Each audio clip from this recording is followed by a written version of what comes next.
श्री शिवाय नमस्तुभ्यम। माघ के इस पावन महीने में आपको भगवान शिव के चमत्कारों का एक साक्षात प्रमाण बताती हूँ। भगवान शिव को भोलेनाथ कहा जाता है।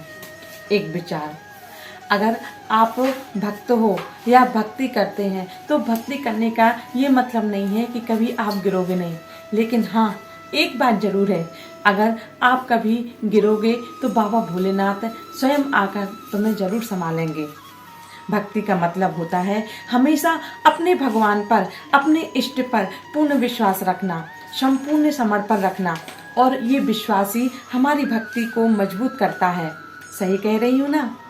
ऐसा ही एक घटना प्रसंग हम आपको बाबा भोलेनाथ के चमत्कार का घटना प्रसंग आपको सुनाते हैं। ये घटना एक छोटी सी बिटिया जो इसकी आयु 9 वर्ष की है, जिसका नाम पायल है। पायल सुजेंद्र सरोदे जो गोरेगांव भुसावल की है। इस बिटिया को सांप ने पाँव में 3 बार डसा। किसी किसी को जब सांप काटता है तो एक बार डसता है, लेकिन इस बिटिया को सांप ने 3 बार डसा। बस वो तुरंत बेहोश हो गई। उसके पिताजी डॉक्टर के यहाँ उसे लेकर गए। अब वो डॉक्टर ने कहा कि अब इसके शरीर में कुछ हलचल नहीं हो रही है और इसको बचाया नहीं जा सकता है, क्योंकि सांप का जहर पूरे शरीर में फैल गया था।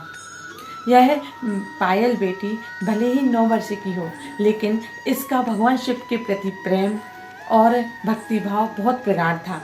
डेली मंदिर जाना, भगवान शिव पर 1 लोटा जल पूर्ण श्रद्धा भक्ति से चढ़ाना और उनके फूलों से श्रृंगार करना। वह पायल बिटिया डेली ऐसे ही भगवान भोलेनाथ पर 1 लोटा जल जरूर ही चढ़ाती थी, उनका श्रृंगार करती थी।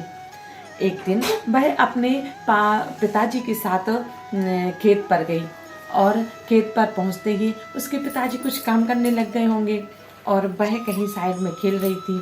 वहां पर कोई सांप आया और सांप ने आकर उस पायल बिटिया को डस लिया और उसको एक नहीं 3 जगह डसा।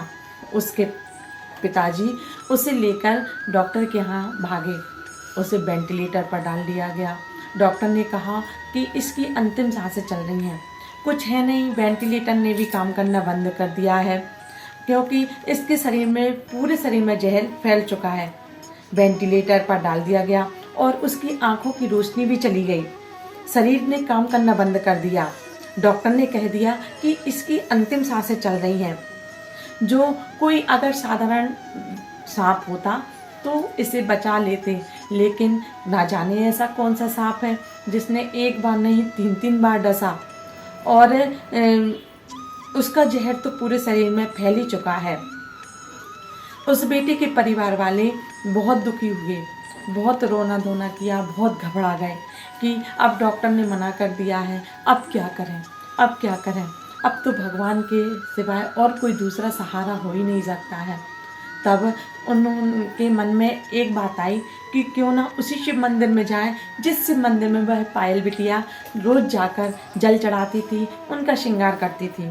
सभी दौड़े दौड़े उस मंदिर में गए और बाबा भोलेनाथ पर 1 लोटा जल चढ़ाकर और रोते रोते उनसे प्रार्थना की कि बाबा, मेरी बेटी ने आपकी बहुत सेवा की है और बाबा, सीहोर वाले महाराज कहते हैं कि संभालने वाले आप बैठे हो। डॉक्टर अपना काम कर रहा है, पर बाबा भोलेनाथ आप तो अपना काम करिए, मेरी बेटी को जीवन दान दीजिए। और उधर से चढ़ाया जल और एक बेलपत्र लेकर वो है हॉस्पिटल में आ गए। और शरीर में कुछ सुध तो थी नहीं, तो उन्होंने वो बेलपत्र मसल कर उसके मुख में रख दी और थोड़ा सा जल मुंह में डाला, 1-2 बूंद जल मुंह में डाला और पूरे शरीर पर वह जल को लगा दिया। जैसे ही शरीर पर उस जल को लगाया, तुरंत उसके शरीर में हलचल सी होने लगी, कुछ कंपन सा होने लगा। डॉक्टर ने उसे देखा। अब धीरे धीरे वो है उसकी माँ पिता डेली उस मंदिर में जाकर श्री शिवाय नमस्तुभ्यम मंत्र का जाप करते और उस जल को लाकर उस बेटी को लगाते, मुंह में पिलाते, पर उसकी आंखों की रोशनी भी चली गई थी। 3 दिन तक उनके माता पिता ने श्री शिवाय नमस्तुभ्यम मंत्र का सच्चे हृदय से जाप किया और 1 लोटा जल चढ़ाया और बेलपत्र ला कर उस बेटी को खाने को दिया। ये क्या, 3 दिन बाद जब वह बेटी एकदम पूर्ण रूप से होश में आई तो क्या देखते हैं सभी कि उसकी आंखों की रोशनी भी वापस आ गई। और जैसे ही उसकी आंखों की रोशनी वापस आई और वह पूर्ण रूप से होश में आई तो सबसे पहले वह अपनी माँ से लिपट कर गले लगकर बोली है, माँ, कोई नंदी पर चढ़कर आया था, कोई नंदी पर चढ़कर आया था और उनके साथ में एक बहुत सुंदर स्त्री थी। नंदी पर चढ़कर तो बाबा भोलेनाथ ही आते हैं और उनके साथ तो माँ पार्वती ही रहती हैं।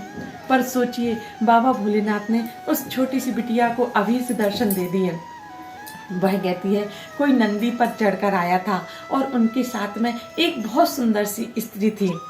बड़ी सुंदर लाल कलर की साड़ी पहनी थी, लाल बहुत बड़ी बिंदी लगाई थी, सेंदूर से मांग भरे थी।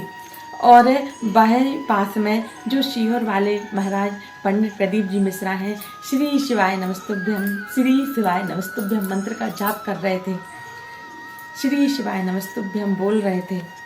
उस बेटी का कितना प्रेम होगा, जरा सोचिए। जब वह बेटी होश में आ गई और अब वह ठीक है। बाबा भोलेनाथ की भक्ति के प्रति पूर्ण विश्वास, पूर्ण श्रद्धा भाव के कारण आज बाबा भोलेनाथ ने उसे बचा लिया, उसे जीवन दान दे दिया। देखिए, बाबा भोलेनाथ शिव पर उनका विश्वास और दृढ़ हो गया। एक छोटी सी बिटिया का भगवान शिव पर ऐसा विश्वास सभी लोगों के लिए एक आश्चर्य की बात है ना। ऐसी है शिव भक्ति की महिमा। जो भगवान रीझ जाते हैं तो एक लोटा जल से भी प्रसन्न हो जाते हैं, एक चावल के दाने से प्रसन्न हो जाते हैं, एक बेलपत्र से भी खुश हो जाते हैं। आशा करती हूँ कि आपको इस घटना ने कुछ मन को छुआ होगा, कुछ रोंगटे से भी खड़े हुए होंगे, रोम रोम खिल गया होगा।